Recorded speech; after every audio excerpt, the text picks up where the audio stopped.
पावसाळी पर्यटनात अतिउत्साह टाळा, दुर्घटना घडणार नाही याची काळजी घ्या। पर्यटकांवर निर्बंध हा उपाय नाही। प्रशासनाने निर्बंध घालणं योग्य नाही, पर्यटकांना सुविधा पुरवण्यावर भर द्या।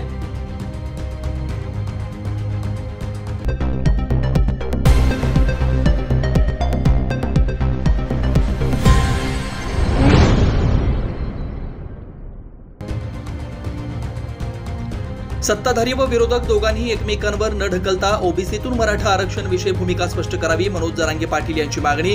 मराठा आरक्षण संदर्भात राज्य सरकारनं बोलावलेल्या सर्वपक्षीय बैठकीला विरोधकांनी अनुपस्थिती लावली। यावरून विधिमंडळात राजकारण तापलं असताना सत्ताधारी व विरोधक या दोघांनी एकमेकांवर ढकलाढकली न करता ओबीसीतून मराठा आरक्षणाबाबत आपली भूमिका स्पष्ट करावी। मग समाज म्हणून आम्ही आमचे ठरवू, अशी प्रतिक्रिया मनोज जरांगे पाटील यांनी दिली आहे। पुढे छुपा विरोध दिसतो त्या दौऱ्याला गप्पा काय उघड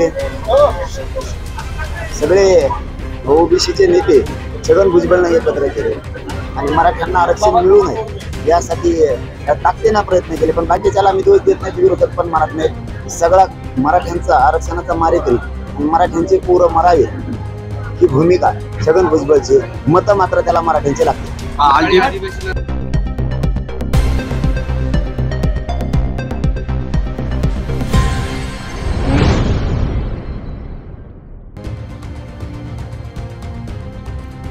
सोलापुरात नाभिक परीट चर्मकार समाजाकडून वारकऱ्यांना मोफत दाढी, कटिंग, इस्त्री, बूट पॉलिशची दिली जाते सेवा। शेगावचा राणा संत गजानन महाराजांची पालखी 2 दिवस सोलापूर मुक्कामी।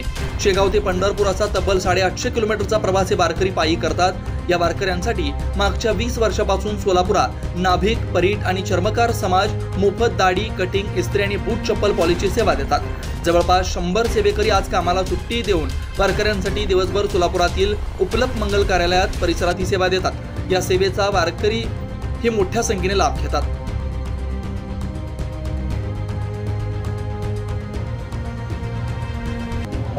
मी अभय कुमार कांती, संत जन नाभिक दुकानदार संघटनेचा अध्यक्ष।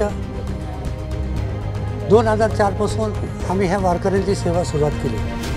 सेवा सुरुवात करण्याचा उद्देश एवढा एकच आहे की बुलढाण्यापासून ते पंढरपूर हे 850 किलोमीटरचा प्रवास हे पायी करतात। हे सर्व वारकरी हे शेतकरी आहेत की यांच्याकडे पैसे असतात नसतात, पण दाढी कोणाची वाढलेली असते, कोणाची कटिंग वाढलेली असते, कोणाचे पाय दुखतात, कोणाला अंग दुखतं। ही सेवा आमच्या संघटनेच्या माध्यमातून आम्ही देतो। ही अखंड सेवा आजपर्यंत 21 वर्षामध्ये कुठेही न थांबता ही सेवा आम्ही देत आहोत। यामध्ये या गेल्या 5 वर्षापासून चमत्कार समाजाने म्हणजे सांबार समाजाने चप्पल शिवून बूट पॉलिश करून हे देतात। परीट समाजाने आपले स्वतःचे कपडे इस्त्री करून देतात वारकऱ्यांचे, आणि आम्ही तर 2004 पासून की आम्ही ही सेवा देत आहोत।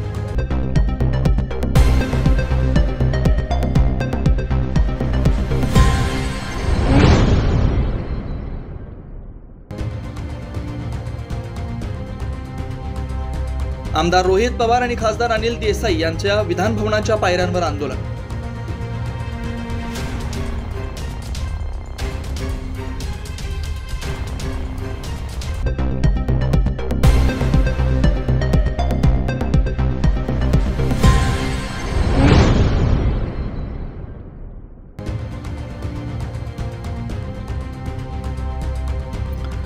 जनतेला खोट्या माहितींना घाबरून जाऊ नका व लाडकी बहीण योजनेचा लाभ घ्या, शिवसेना प्रवक्ते अरुण सावंत यांचं आवाहन।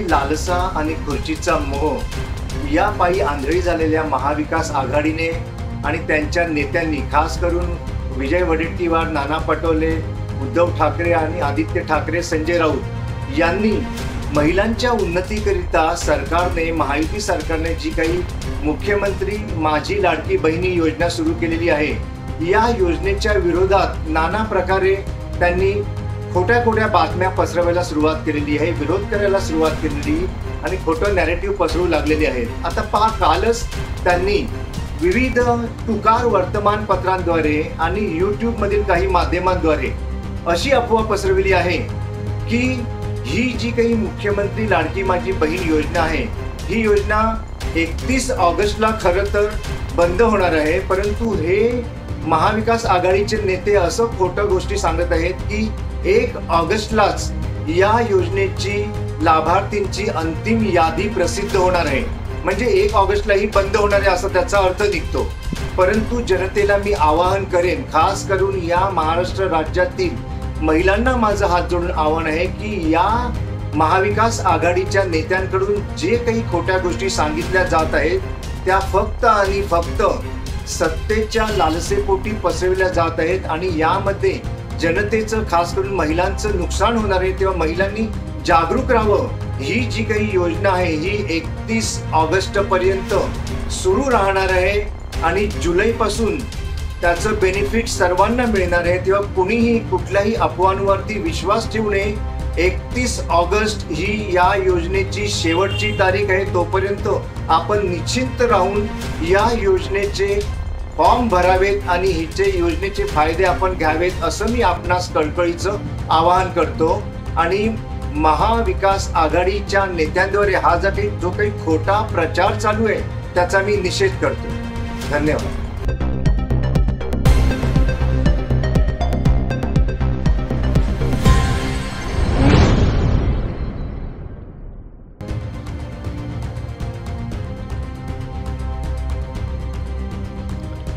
पूजा खेडकर प्रकरणावर सखोल चौकशी करून कारवाई होणार, आमदार राम कदम यांचं वक्तव्य.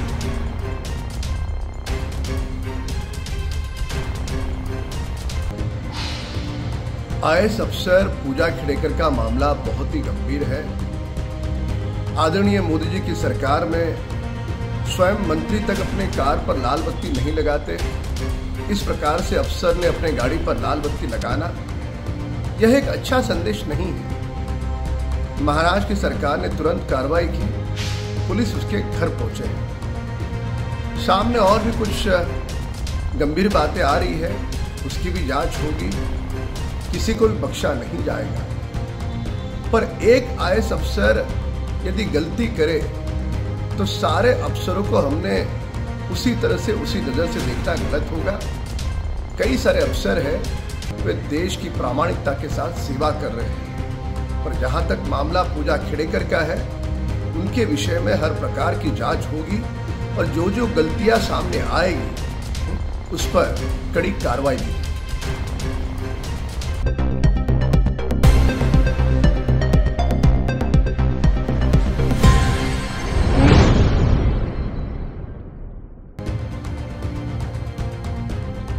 पूजा खेडकरांच्या आईकडून पोलिसांनी माध्यमांना दमदाटी. आयएएस अधिकारी पूजा खेडकर हिच्या कारनामे पुण्यात सध्या गाजत असताना तिच्या आईने पोलिसांना आणि माध्यमांना दमदाटी केल्याचा धक्कादायक प्रकार झालाय.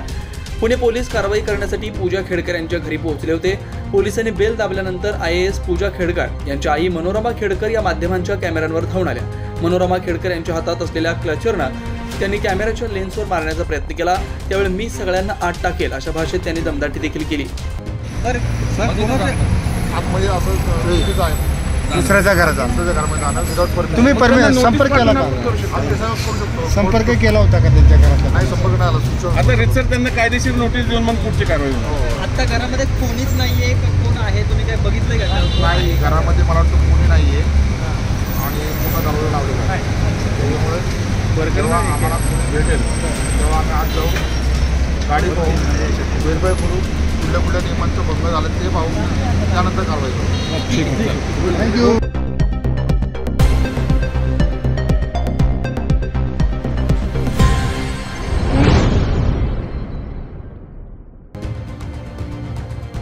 वारीचं राजकारण करू नये, रुपाली चाकणकर यांचं वक्तव्य. राज्य महिला आयोगाच्या अध्यक्षा रुपाली चाकणकर यांनी घेतलं श्री विठ्ठल रुक्मिणीचं दर्शन.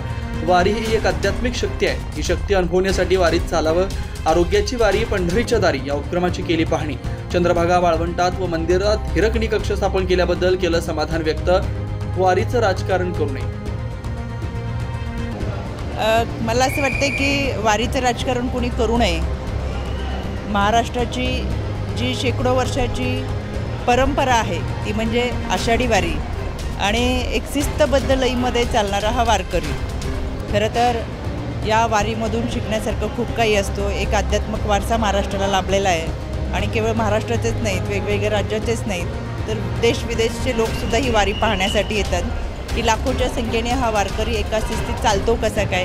कोणतीही इव्हेंट मॅनेजमेंटची टीम नसताना ही एक अध्यात्म शक्ती आहे आणि ही शक्ती अनुभवायला वारीत जरूर चालावं, पण त्याचं राजकारण कोणी करू नये.